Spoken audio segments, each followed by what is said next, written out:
Welcome to the Secure Start podcast. And children grow in the love of someone if you can hold with them and stay with them during that really difficult time. They'll usually find a little spark of hope and see it through and get out the other side. Every time we open a home in a community, we build a community committee around that home. And the importance of that is that they've got all these surrogate parents and brothers and sisters and aunts and uncles, and there's a really deep responsibility that I'm a conduit for the young people who can't tell their story to those who don't know their story. And we contract all our therapeutic carers to engage in reflective practice. And children have been abused by their parents. They don't really stop loving their parents, they stop loving themselves. And we really see parents as an integral part of their identity and their healing process. And that was all the child needed, really. He didn't need a fix, he just needed to be heard. We care for the parents so they can care for their children. When I was a child, play was very terrifying because it meant abuse. You've taught me how to play with my children, so she was very grateful for that. Welcome to the Secure Start podcast. I'm Colby Pearce, and joining me for this episode are two representatives of an Australian endeavour providing homes and therapeutic care to the young people who need it, where they need it, and for as long as they need it. Before I introduce my guests, I'd just like to acknowledge the traditional custodians of the lands I'm coming to you from, the Kaurna people of the Adelaide Plains, and the continuing connection the living Kaurna people feel to land, waters, culture and community.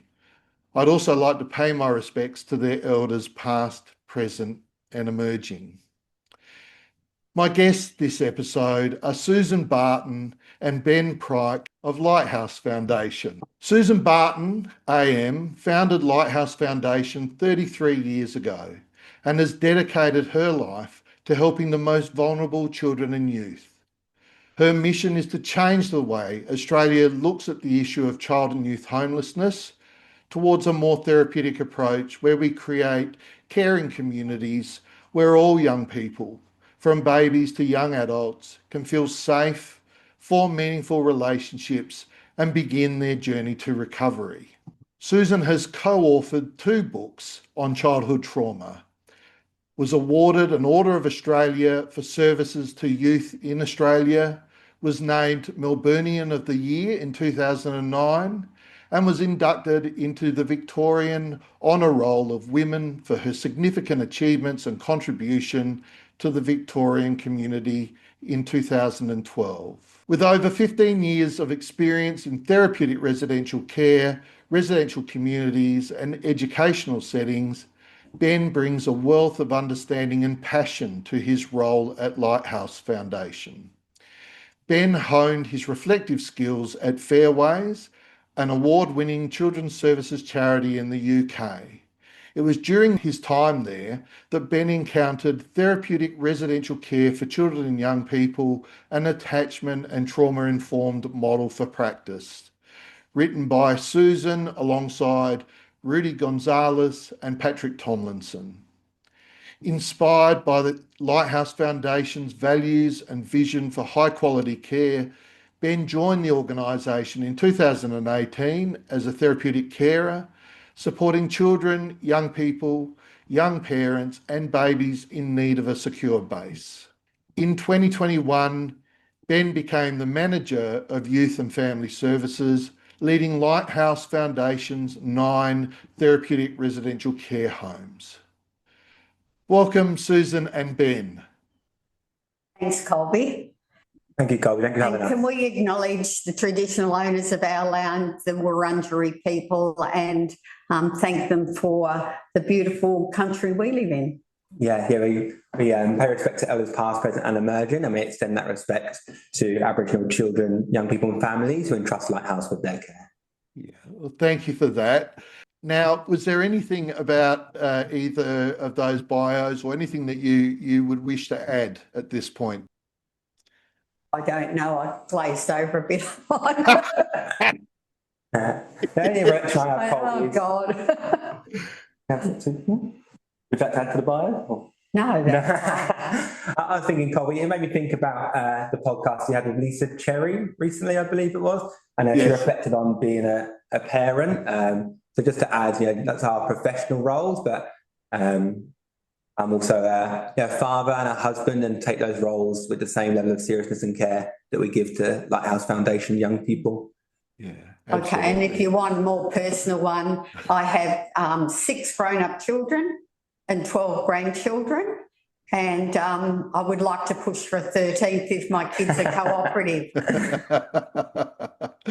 Well done. That's lovely. I know if you've listened to a couple of the other podcasts, it's excruciating. It seems to be excruciating for some people to sit and listen to their bios. Yeah.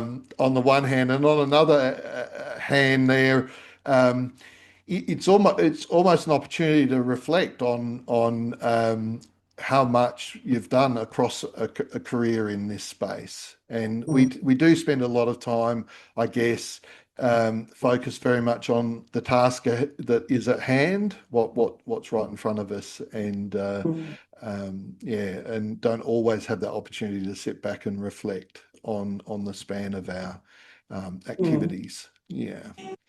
So I thought I'd just get going by asking, perhaps starting with you, Susan, if you could tell us a little bit about Lighthouse Foundation, the work that you do, and perhaps even how you came to found Lighthouse Foundation all those years ago. Yeah, thanks, Colby. Well, it's a bit of a long story, so I'll try and encapsulate it very succinctly, but I actually started probably 43 years ago, showing my age. And I happened to, a group of Australians were supporting a project over in Vietnam, and then there was the fall of Vietnam. So we had to refocus somewhere else with our wish to make a difference. And that place ended up being Sri Lanka. And we found out in Sri Lanka they needed a nurse to help and set up a nutritional creche for all the abandoned children. And so we sent money over, and a French nurse was employed.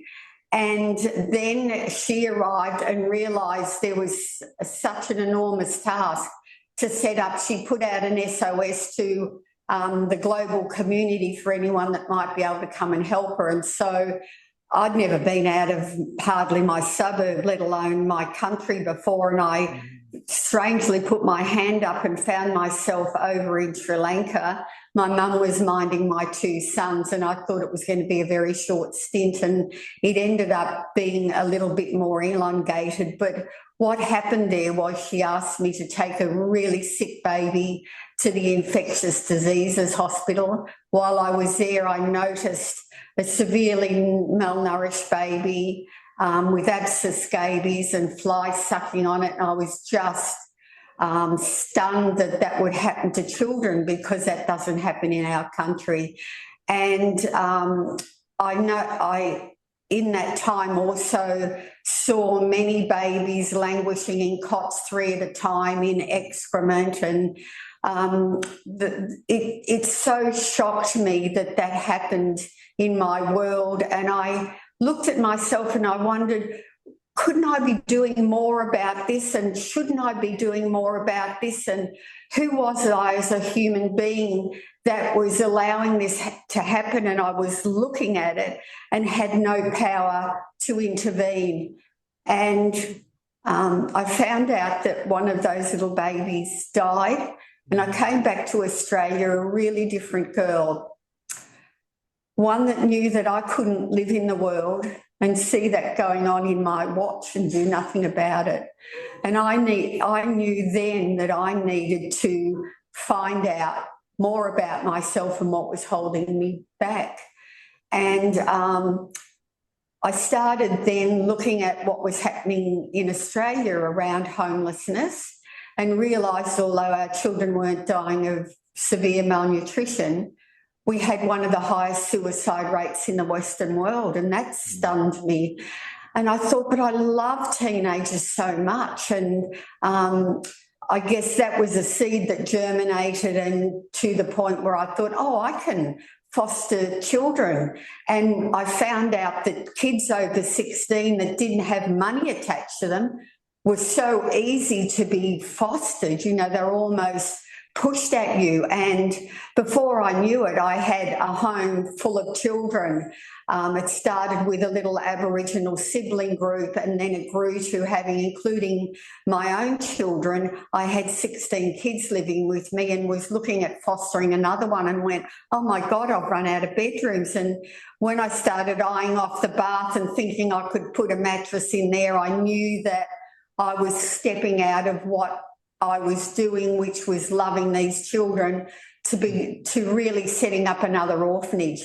And at the same time, my cousin thought I needed help and sent me to a course called Money and You, run by Robert Kiyosaki, who wrote the book Dad Rich, Dad Poor Dad, and if you want to be rich and happy, don't go to school. And that kind of sung to my heart a little bit, because I'd only gone to year 10, and my stepfather then pushed me out into the workforce before I was ready.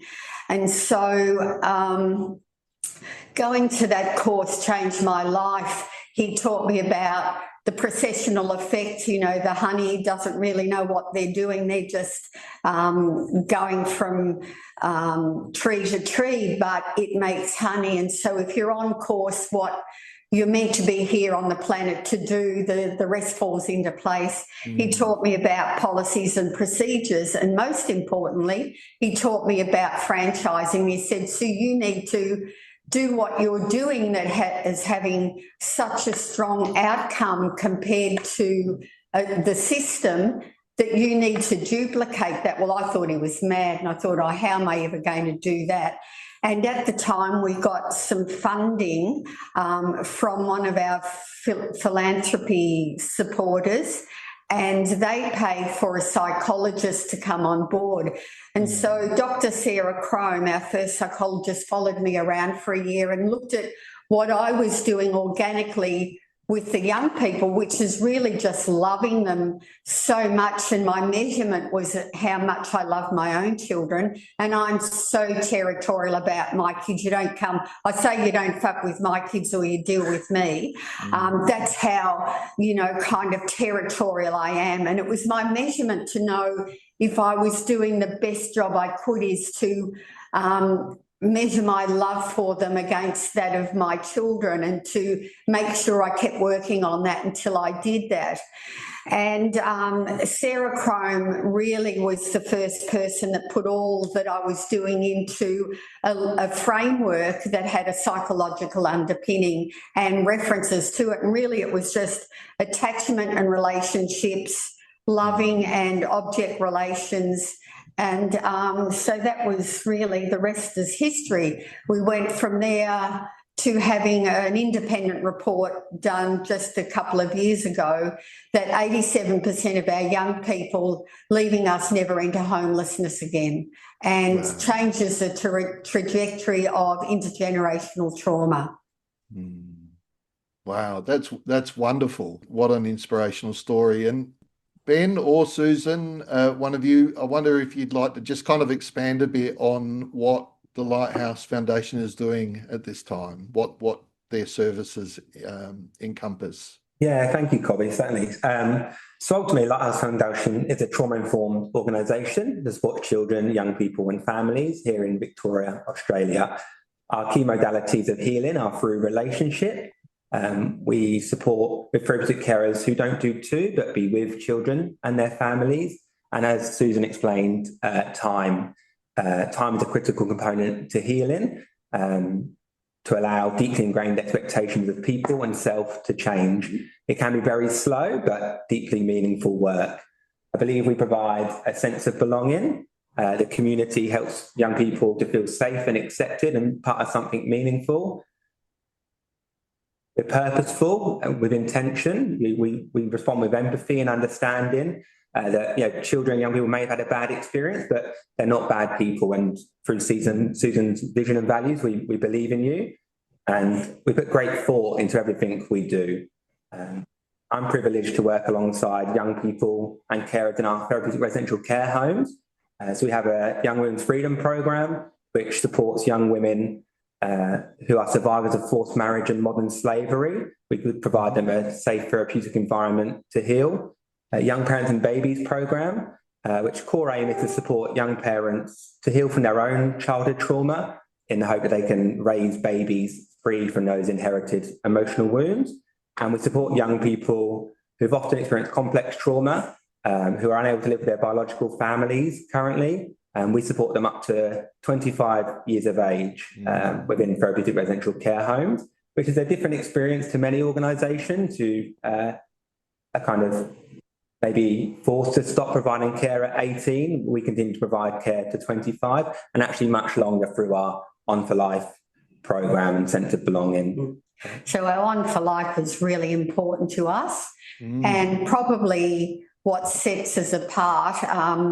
We were able, because we didn't at the time get any recurrent funding, we were able to create Lighthouse really in the way we thought was best practice for young people. And really we looked at what families do. It's a family system, and my kids, God, they come back when they're 40. I don't think I'll ever get rid of them. There's, with 6 of them, there's always someone at home, or someone that needs moving, or someone that's broken, their washing machine's broken down, or all the sorts of machinations of what a real family is. And exactly like our young people, some of our young people now on our On for Life program are in their early 50s.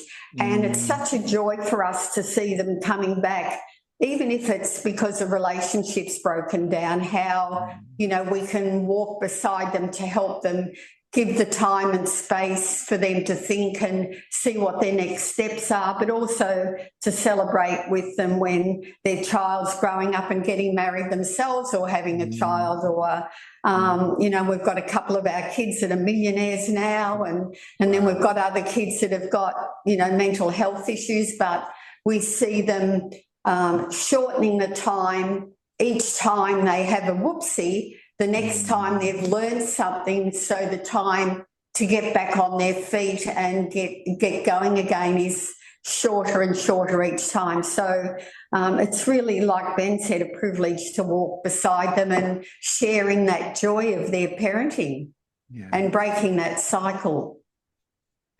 You said something very interesting in a couple of spots in there, Susan.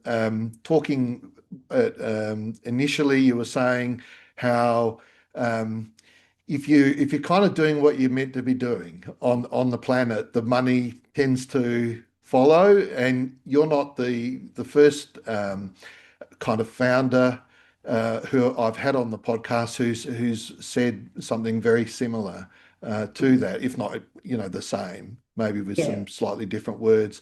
In my own practice, I've always followed the motto that you just make sure you provide a good service, and the money follows. It doesn't always. It can be a bit of a bumpy ride at times. It doesn't always follow like that, but overall, it does. And then I think if I understood you correctly, you were kind of saying, because you didn't have recurrent funding from government funding bodies, you were able to create a service based more on what you thought a service should look like in this space. You weren't constrained by funding bodies and their requirements.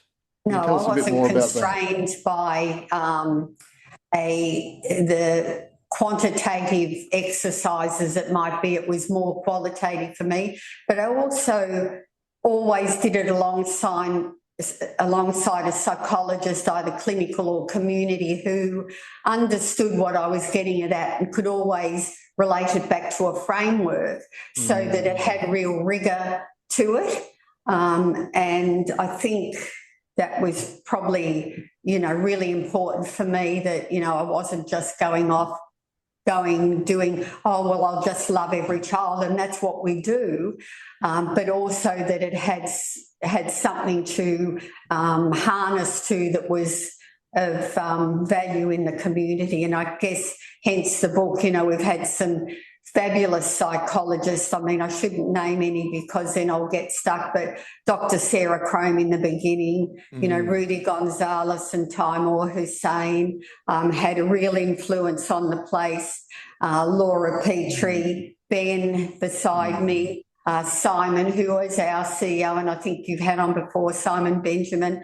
They're all people that played a large role in bringing forward everything they know and adding to it. So it's not a static organisation. We keep learning and growing. And as we branch out to different, I guess, for want of a better word, young people, or cohorts as some people call them, we have to change and grow and think more and think differently. So I think that's also important, that we can then relate it back to, well, how does that have an underpinning with a psychological framework?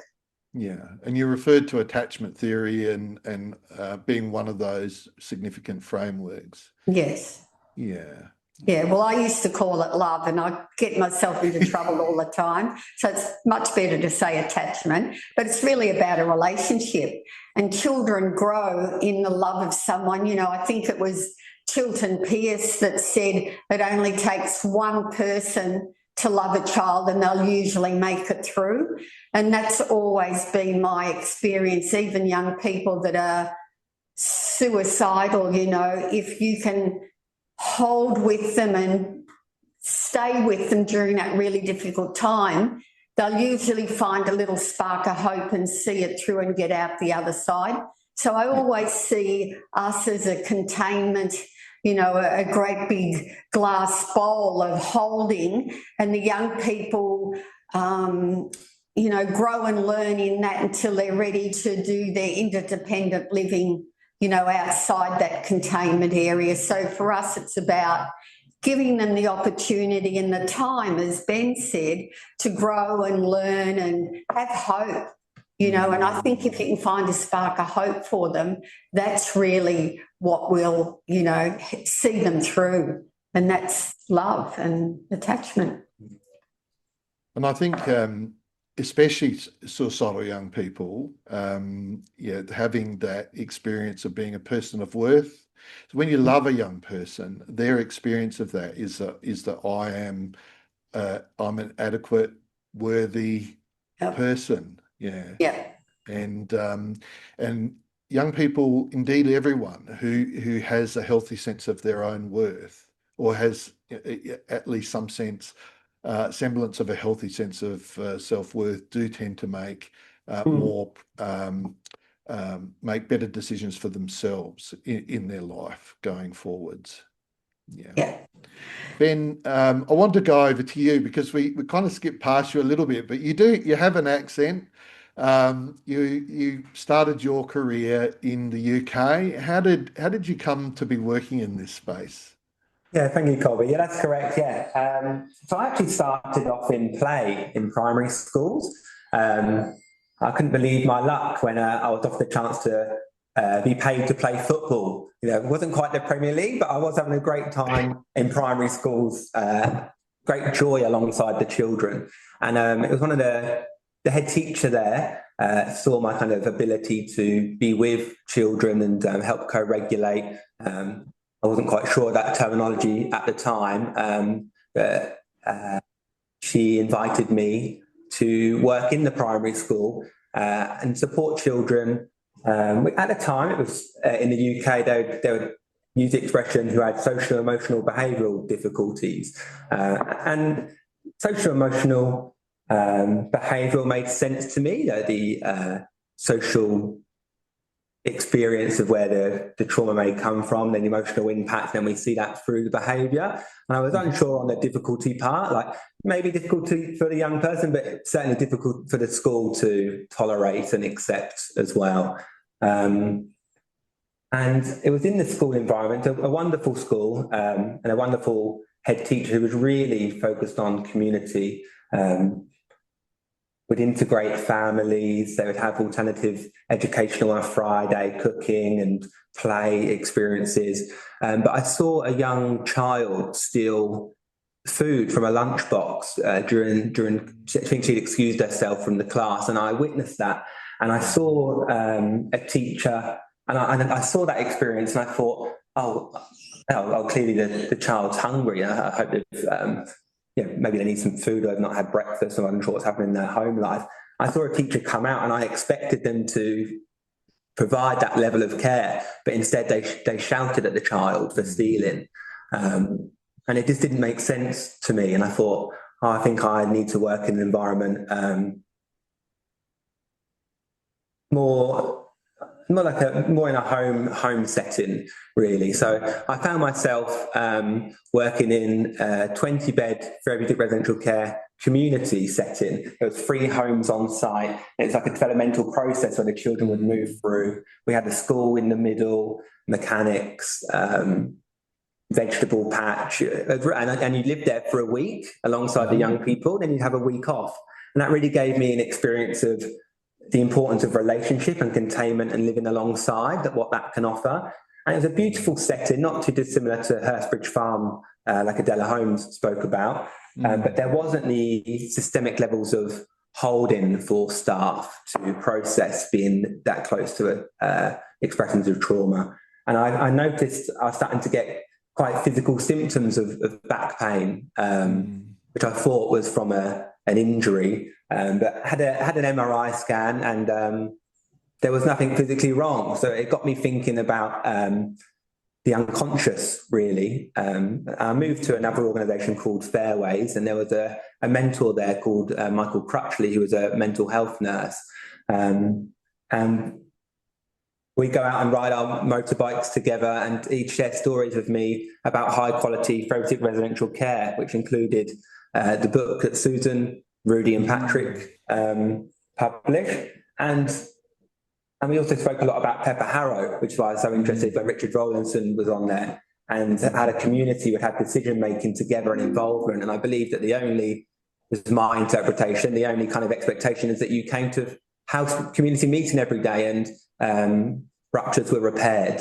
So after reading the book that Susan had published, I was assistant manager at the time at Fairways, and convinced my wife to quit our jobs and fly to Australia. And I was lucky enough to become a therapeutic carer in 2018 at Lighthouse Foundation. Wow. Well, that's an incredible story as well. Thank you, Ben. And we've obviously had a bit of a chat before this podcast, you and I, Ben. So I'll come to a couple of things from that, but I couldn't move on, I guess, before just going back to something that you were saying, Susan, about in the correct parlance, it would be aftercare, but the decision that has been taken by Lighthouse to continue to provide support, direct support right through to 25, and indeed subsequent support. It reminded me a lot of what Kieran Modi, who was on the podcast from Udayan Care, was talking about in terms of they support through to 25, and then they have alumni, and she does a lot of work, or her organisation does a lot of work in terms of supporting care leavers. It was also mentioned by the Livramento people in Portugal. But perhaps if you can just tell us a little bit more of your thoughts behind how Lighthouse went in that direction of supporting young people beyond 18. Funnily enough, I've been over to Kira Modi's place, and she's been over here probably about 8 years ago to look at what we were doing, and we talked about the importance of On for Life and having a psychologist with your team to make sure that the frameworks keep evolving. and our book's been translated into Portuguese and Japanese, so now I know the link, which is good. But for me, it was really, again, modelled on the way I cared for my young people. And you don't stop being a mother and a parent just because they've moved out. In fact, they're at age 16, 18, 20, even if they've come from a really good enough family life, they still aren't always quite ready to do it alone. They always need an attachment or that umbilical cord that brings them back to ask questions or check in and all that sort of thing. And so it was really important for me for us to develop that against a lot of pushback at the time, not so much at Lighthouse, but with the system, the Australian system and how they operated. But I was determined that we were going to do that, and so we just pressed on. But we also developed from there our community committees, because I think young people need not just their mum and dad or one parent, they also need a network of people like you do when you come up in a family. You've got your school parents and your parents have got friends, and so you become part of a strong, resilient group. And so I wanted to build that for the young people. So another unique thing about Lighthouse is every time we open a home in a community, we build a community committee around that home. And the importance of that is that they've got all these surrogate parents and brothers and sisters and aunts and uncles and what I call corporate parenting, where everyone can take some responsibility for caring and nurturing and developing these young people. So on the community committee, there might be a school teacher or a policeman or a person that's lost a child to suicide, or the local, I call it the butcher, the baker, the candlestick maker, and they all come together to parent that child. And it's just been quite amazing, really, some of the things. Some of them have become foster parents of a 16 or 17-year-old and said, well, before they transit into, the community, why don't they come to live with me for a year or two and let them see parenting as we do it. So when they become parents, they'll have learned something. So they've all, there's been some amazing stories of people. I keep saying I'd love to write a book about all the people that have been part of those community committees that have got stories of their own and what brought them to help me parent these young people. That's remarkable. And how do you access them, Susan? Again, that processional effect. I just go out and tell the story. Anybody that reaches in or anyone that donates, even if it's $1 to me, they're the king and queen of the place. If it's $1 or if it's $1 million, I love them all the same, because all that helps. But going to Rotary meetings, I'm a Rotarian myself, going to talks at corporates, I say yes to everything, because I think I was saying to you at the beginning, there's a really deep responsibility that I'm a conduit for the young people who can't tell their story to those who don't know their story. And if I can share part of their story with their okay, then most Australians want to help in some way. I've just got to provide that pathway for them to be able to do that. And everyone's pathway is different. Some don't want to have any contact with the young people. Others want to be right in there and helping the house and doing a barbecue every week, or, things like that. So just unpacking what it is they want to do to help this young person. An example might be the ANZ in August are putting on a big Diwali event, and there'll be thousands of people all doing Indian and Sri Lankan dancing, and that funding will come to Lighthouse and we'll be able to promote and tell our story there. So I'm not just telling it for the day, but there'll be people there that then want to do workplace giving and donate $5 a month. and so they become a surrogate parent in their own way. So there's all sorts of ways you can parent, I believe, and so we just have to find that in each person that comes forward. Again, it reminds me of the work that Kieran and Udain Care are doing as well. The way in which they use volunteers in their model of care, and I just highlight the similarity between the two to make the point that it is possible to access people who are concerned and committed and really want to be part of facilitating better life outcomes for children and young people in need.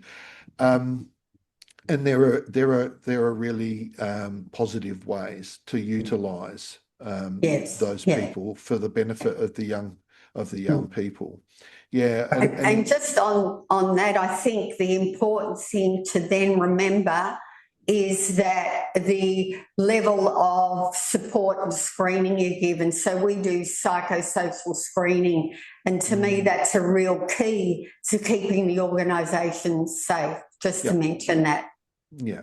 Yeah, and that's a really important integral function of therapeutic care we offer. So we don't really ask of young people what we're not willing to do for ourselves. And a psychosocial screen really allows us to understand people's unconscious motivations to be in the work. Do they have a reflective capacity, emotional capacity, and are they willing to ask for help, which we think is a really important component.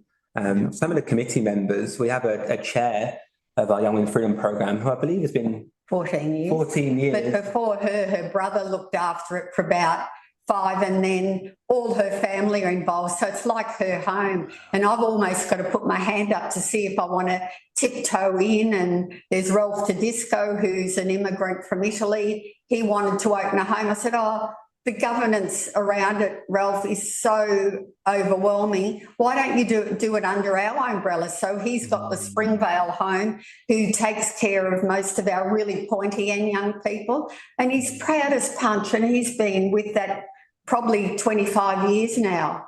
Goodness. And so when people come in, their loyalty and long-term commitment is probably what we look for and honour in those people, and the emotional intelligence of our staff really is what we look for too, that warmth and humanistic qualities.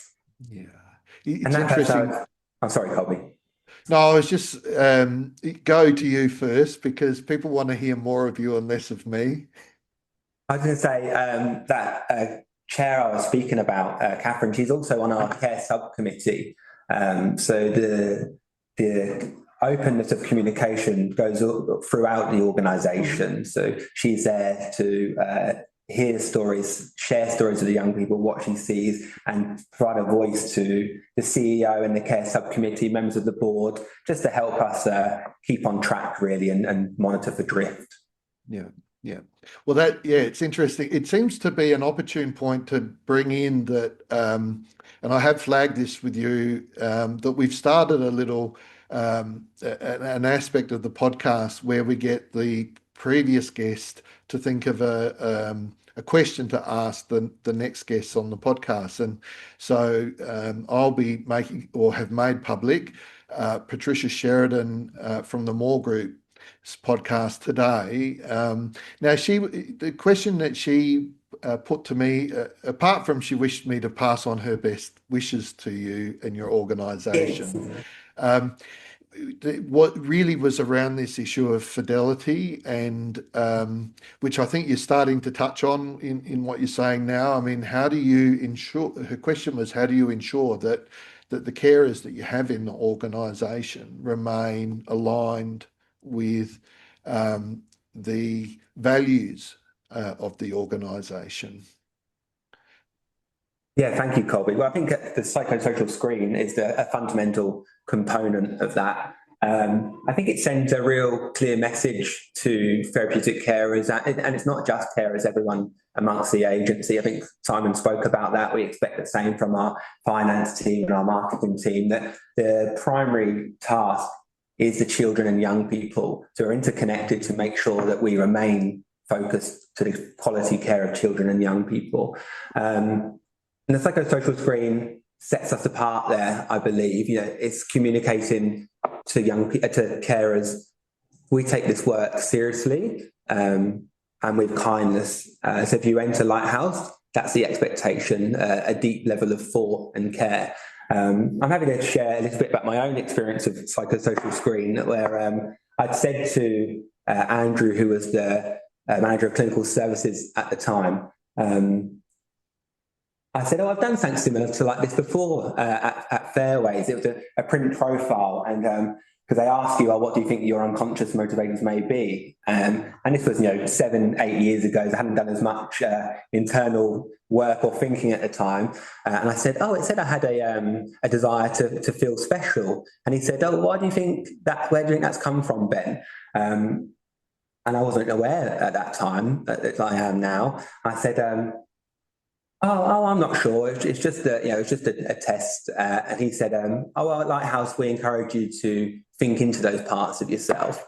And that's really important, actually, because as a therapeutic carer, I need to be aware of my own emotional availabilities and what might light me up to make sure that doesn't impact the work of the children and they remain focused. So I think that was a really important part of my learning. Really, we're a learning organisation that expects deep thought.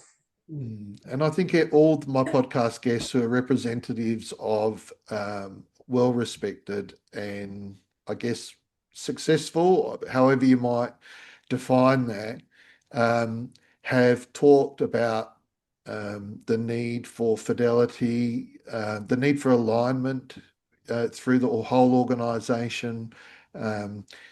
Simon Benjamin talked about, what we do with the kids, we do with everyone in the organisation. There's that alignment all the way through. And particularly, it has to be the board included. Mm-hmm. And to get, a whole lot of professional people to talk about their feelings is hilarious. However, we've managed to hold on to that probably more challenging aspect of it, but it's really interesting that once people get into the habit of it after 3 or 4 months, they're the ones calling for it, and there's something intangible about the warmth and connectedness you get from sharing your feelings at a board level that they feel and take away with it. It's actually, they don't want to leave the board. And we have board members 12, 14 years, that long-term loyalty, which is fabulous. I know from a governance perspective, they like changing you, there's 3-year on 3-year, but there's something to be said for, having those grandparents around as well as new blood, staying on board and holding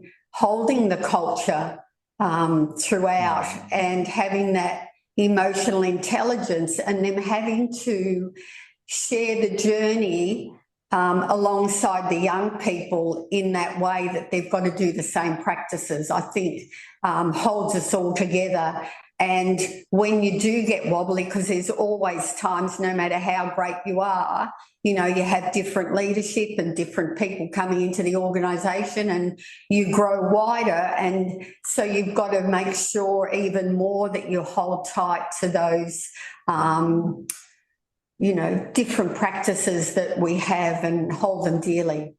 Now, I can speak to that a bit more, Colby, if you like, because as we spoke about, the model of care has kind of evolved and adapted. It's like a living thing, and it's kind of since Susan and Patrick and Rudy, it kind of developed the model, and it was co-designed, with Patrick Tomlinson, which I think was really important because it shows a level of involvement and ownership for the organisation. And since then, it's kind of evolved to 4 key domains, really, which is the home environment. We want to provide a secondary care experience where the home is a warm, beautiful home that is maybe different to what our children and young people have experienced of feeling worthy.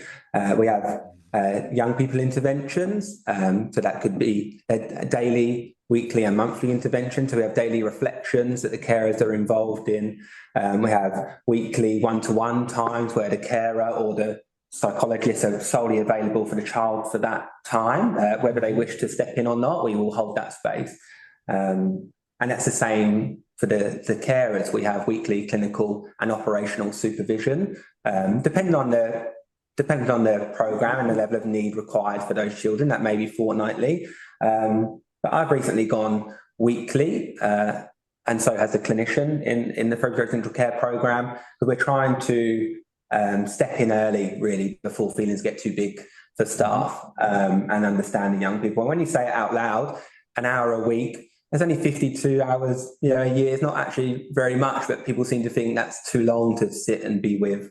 And then as I said, we have community, which is an important component as well. And we contract all our therapeutic carers to engage in reflective practice. So it's essentially, you can't, extend a clear communication, really. If you want to be part of this organisation and care for young people, we expect that practice of you. And I can share an example from this week, if that's helpful, around focus on feeling and how that supports our understanding of children and young people. Go ahead. So we just recently opened a new therapeutic residential care home.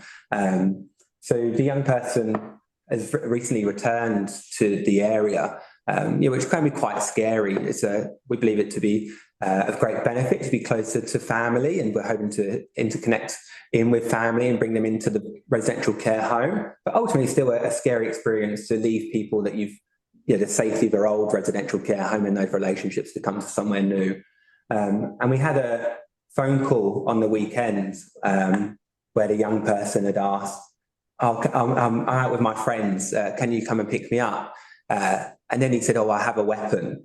And I was unsure, did he have a weapon, or was he just feeling very unsafe? Because I'd read in the referral previously that when he changed homes before, he was found with a weapon on him or seen to have a weapon, we believe communicating this feeling of unsafe. So the group really took it serious. And I spoke to the carers directly in the home, and they said, no, Benny, it sounded like he didn't sound like he was joking. We need to take him seriously, which we did. We enacted a process to go up and make sure he was safe and our carers were safe, and brought him home. And he fell asleep in the lounge, and they put a blanket over him. And then I still attend the reflective practice space alongside the carers fortnightly in the home. And they were speaking about a razor. They were saying, we've noticed a razor in the shower, and it was getting quite big for them, the razor. They were saying, he's moving into adolescence. It's quite an important part of development. It's something you sometimes do with your own father. And then they're saying, but we want everyone to be safe. And then they were coming up with an intervention of maybe, we could get a lock box, and he can have a key and we can have a key, and we can lock it up. And we asked him to focus on the feeling. What is the feeling that the razor has given you? And it's one of feeling quite unsafe and scared. And that gave us an insight into how he may be feeling in his world, where if we hadn't focused on the feeling, you could see how that intervention of the razor could really escalate. But that wasn't the case. We were able to bring in, one person brought in the feeling of how he may have felt like a black sheep of the family, was his words many years ago. Another one was able to hold on to the empathy and hope. And then, so the group could hold that and tolerate that distress to respond with empathy. So when he called a couple of days later and said, started to give him and his friends, started to do something, give the carers a bit of grief ultimately on the phone, they were able to say, if Billy's there, let him know we're thinking about him and we care about him. Which was a really important message, not just to him, but also to his friends, that there's adults out there who show you care and think about you. Where if we hadn't had that space on feeling, they may have been reactive or put the phone down. And actually, the fact he was calling us when he's outside the home, when he's new, was a wonderful win for us. It shows that he's holding us in mind when he's not in the home. And that's what we do as well. We hold our young people in mind. Yeah, lovely. Yeah. There's so much we could talk about. I wanted to, there was something just going back to what you were saying as well, Susan, before, talking about reflection, holding people in mind, but also reflecting on what's happening for us and having that experience of sharing and other people connecting with us around our experience. And you talked about how people on you, for example, on your boards or committees, hanging around for a very long time, and other family members getting involved. And the thought that was going through my mind is that this jurisdiction is probably more characterised by staff just going through the system at a rate of knots. Yeah, that there is a lot of changeover in the workforce in these jurisdictions. Maybe not in your organisation, but certainly in this jurisdiction. And it had what I had in mind listening to you talk about your experience there at Lighthouse was the importance of not just the children feeling heard, but the staff or everyone connected with the organisation feeling heard and acknowledged and valued around their experience, which is, I guess, another way of talking about, what we do with our children, with the children we should be doing at all levels of the organisation, as Simon said. There's one thing, though, that I really wanted to also speak to you guys about, which is the involvement of birth family. One of you mentioned that. I think it was you, Ben. Families. Yeah, of families. And from our pre-meet conversation, Ben, you talked a little bit about that. And I think it would be really useful at this juncture to hear a bit more about how Lighthouse connect with, involve birth families. You'd like me to go? Yeah, thank you, Colby. I guess we really ultimately think that children have been abused by their parents. They don't really stop loving their parents, they stop loving themselves. And we really see parents as an integral part of their identity and their healing process. We all entered the world attached to our mothers, as Susan said, and a lot of the time we crave that attachment to our families to remain. We work non-judgmentally with our parents, and we really try to understand their own history and involve them in the young person's experience and their own experience, and clear that we're not the parents, that they are.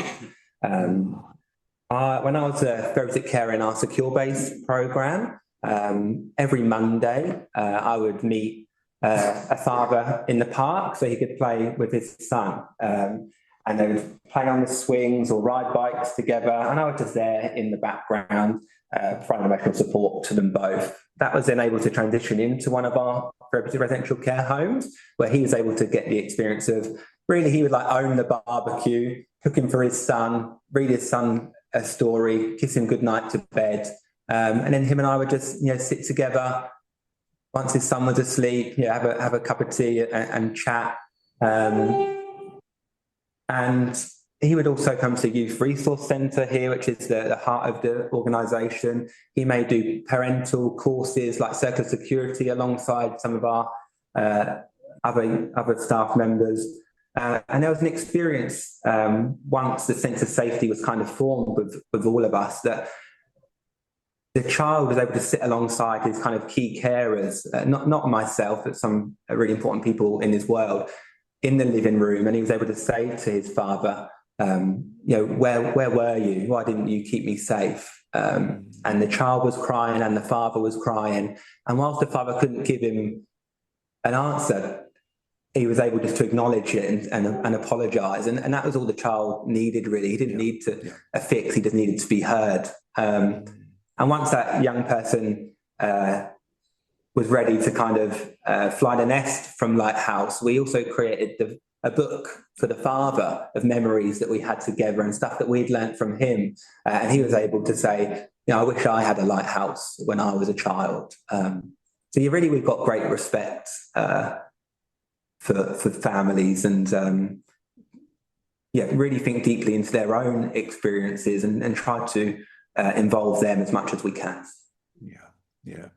I am on record as saying the most healing relationship for our children is the relationship with their parents. The most healing relationship. Yeah.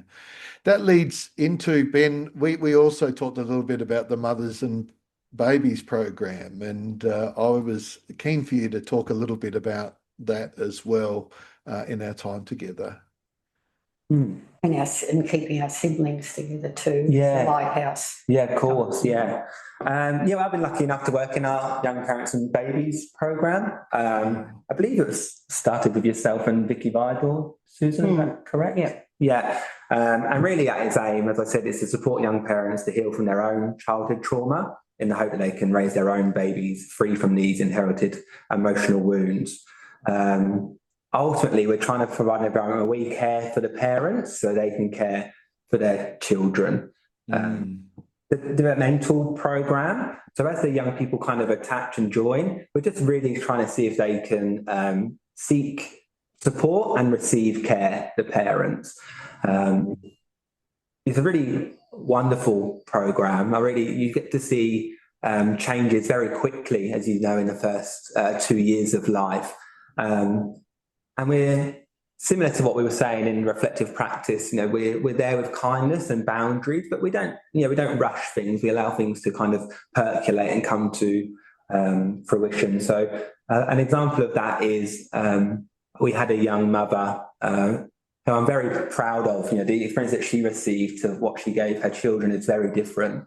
And when she first joined, she was unable to play with her children. But we just noticed that, and we would role model play ourselves, cues and bedtime routines and things like that. And one time she was able to say, then in time we saw her starting to push the child on the swing or play with the trucks, etc., take an interest in their world. And she was able to, many years later, reflect to us that when I was a child, play was very terrifying because it meant abuse. But you've taught me how to play with my children. So she was very grateful for that. But if we'd rushed that in the early stages, if we kind of thought, why is she not playing with her child, and tried to make that happen too quickly, we would have missed that opportunity and not given her that experience. We have young mums now that they kind of form a little community together, don't they, Susan? They live together now in the community, and two of them have started their own business together. And they pop back. I think we currently have about 13 families being supported closely through One for Life in terms of like their own little community that comes together. And just a couple of weeks ago, I looked after one of a little boy who was 6 months old when I first looked after him, and now would be 5 years old. So his mum could attend a business course on beauty just in the community. So really able to kind of come back and reach out for support when needed. Yeah, I think so we've got 1,350 young people that have graduated the program now, and that's long term. So it doesn't sound like, but it is. I often think, if a young person's been abused for 10, 15 years, that needs to be equaled on the other side of, that good parenting, another 15 years. So for me, when Ben talks about, we shouldn't be quantifying time, it's when they're ready. So I think that's an important thing. You've got a lot of abuse to unpack, and it will take as much time as it takes, and not to rush that process. Yeah. We had in there, something we really wrestle with in the program is phones, and the gaze that we all have towards our phones. And we ask of our young parents that during kind of bath time or dinner time, that we have a little kind of clear container on the side, and we ask them to put the phones in, and that can be very difficult in the early stages. But I've seen so many times after 8 weeks or so where you notice them just being left in there overnight so they can respond to the baby, and that's a lovely kind of. It doesn't feel that big, but it's a lovely little measure that I take in of growth. One of my previous podcast guests said something very chilling at the time. Well, it is chilling. She was talking about this attachment relationship, or this relational dynamic that exists for young children that has 3 parties to it: the child, the parent, and the device. These days, and what is going to be the longer term implications of that? I think we just we will see. But it is it gave me chills hearing her talk about that. Well, I think the mental health issues will skyrocket, really, unless we have some boundaries around it, some positive ways of dealing with it.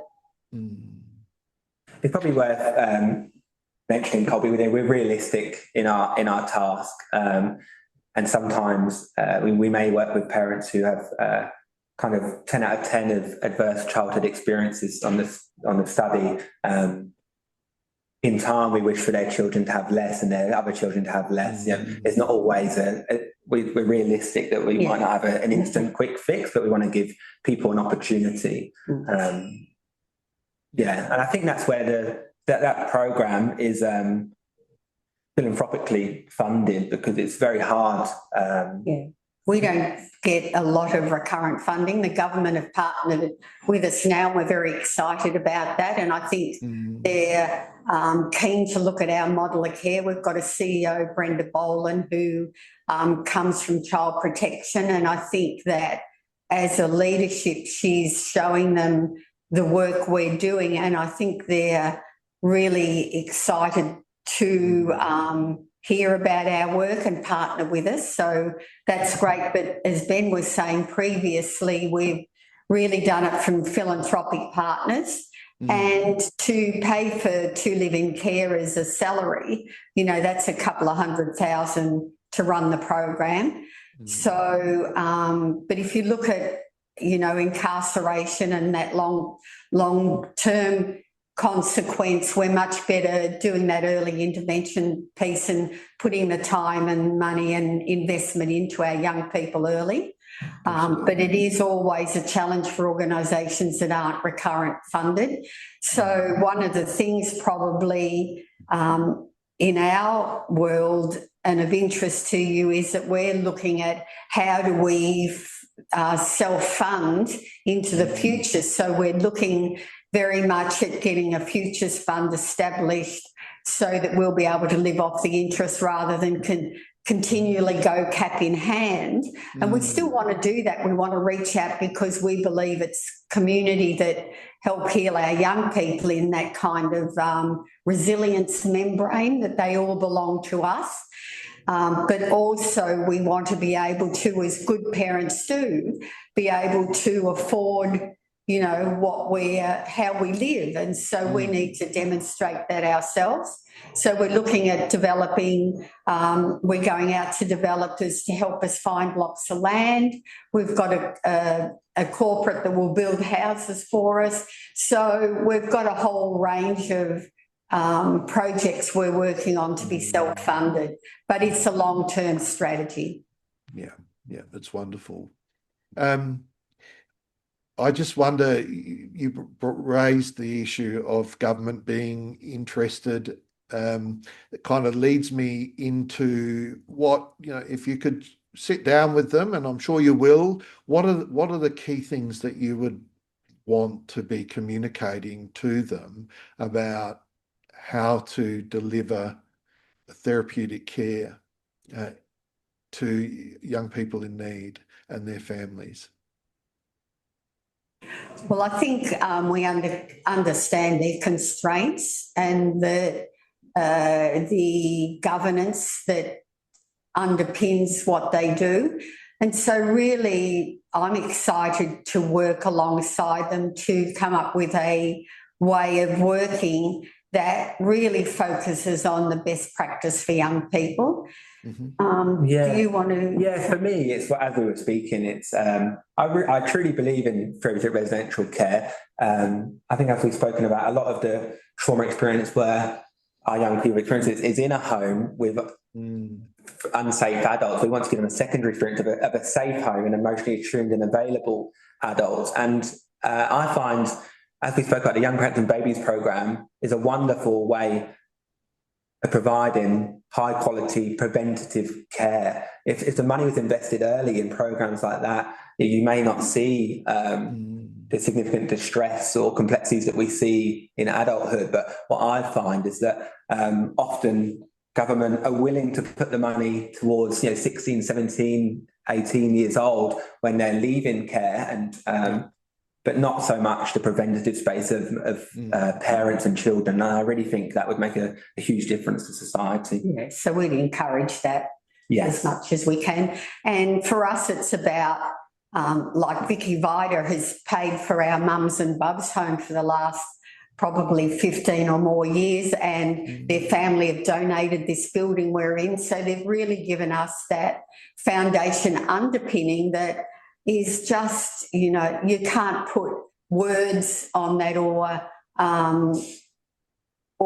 understand how that's really been able to formulate our way forward, but also give us a sense of empowerment to actually build a model of care we believe is second to none, and about those trauma-informed practices rather than the roof over their head.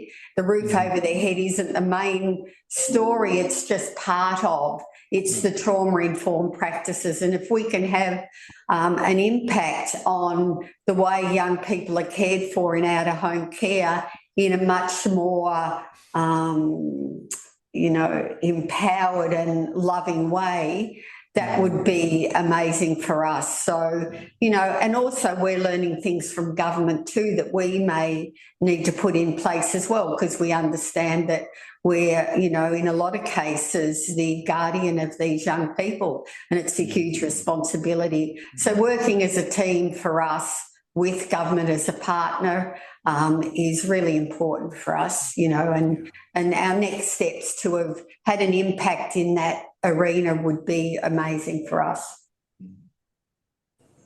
Well, I've really enjoyed our chat this morning and hearing more about Lighthouse, and I'm sure the people who will listen to this podcast will take a lot from it as well. So thank you to you both for coming on and for all that you've shared and your continuing endeavours on behalf of children and young people and families in need.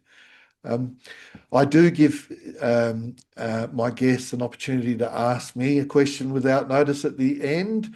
I wondered if there was anything that you particularly wanted to ask me before we sign off. Well, I just wanted to give a shout out to Patrick Tomlinson, who helped us or co-authored the book and gave us an opportunity to be global in sharing our model of care.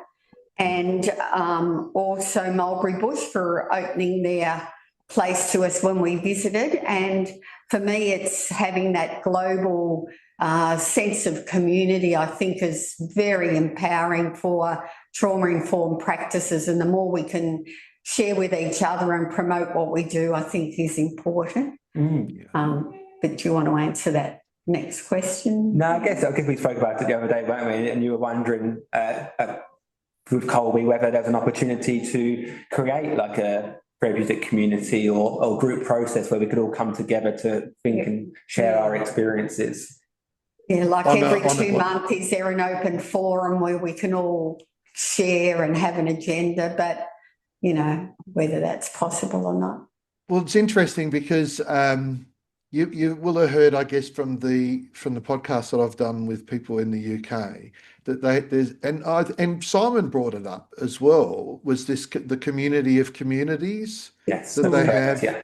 yeah, that they have in the UK, where there's a number of social care organisations that meet collectively. I look, as I understand it, I should say, and that they kind of order each other as well, to kind of keep in a supportive way, to keep everyone on track and maintaining the vision of those organisations. I think it's a really interesting point that you raise, Susan. Let me first say that Patrick and I talk a lot about this podcast, and he also puts me in contact with a number of the podcast guests that we've had on. He's a remarkable individual who has a global network, and so I think that question is probably one that I would like to have Patrick's input into, about a global. I think what we're trying to do with this podcast, amongst other things, is establish, in a way, establish a place where good or great practice, informative practice, is kind of comes together, is collected. I understand what you're saying. It would be good to have a forum. Oh, I think it's possible. I think everyone who's come on this podcast has, been really excited to come on and be a part of, amongst other things, changing the story that exists around therapeutic residential care, or around residential care. I do think that there are residential care being seen just as the final resort. The place you send kids that you can't send anywhere else.